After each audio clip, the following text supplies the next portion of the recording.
मेरा अच्छा संबंध है। जब मैं पीसीसी प्रेसिडेंट बना था तो सबसे पहला कॉलोनी का आया था, और मैं एक सिविलिटी एक दूसरे के बीच में मेंटेन करना चाहता हूँ। मैं पीसीसी प्रेसिडेंट हूँ, वो चीफ मुख्यमंत्री है स्टेट के। लेकिन मुझे ठीक नहीं लगता कि एक चीफ मिनिस्टर को ऐसा कहना चाहिए। एक चीफ मिनिस्टर का एक चेयर होता है, उसकी एक गरिमा होती है।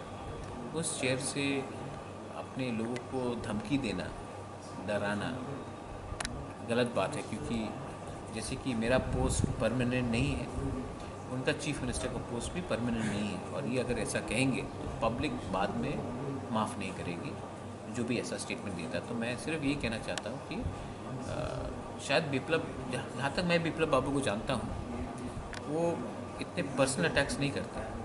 तो जिसने भी जो उसने कहा है कल, it is out of character, because generally वो इतना पर्सनल अटैक्स नहीं करते हैं किसी के ऊपर। तो शायद it may have been a slip of tongue. अगर स्लिप ऑफ टंग है तो हमको चांस देना चाहिए और उनको भी क्लैरिफाई करना चाहिए। जब अगर मुझे लगता है वो क्लैरिफाई कर देंगे कि उसका ये मतलब नहीं था, क्योंकि अगर क्लैरिफाई नहीं करेंगे तो बहुत ही ख़राब मैसेज जाएगा त्रिपुरा की जनता को कि एक मुख्यमंत्री धमका रहे हैं।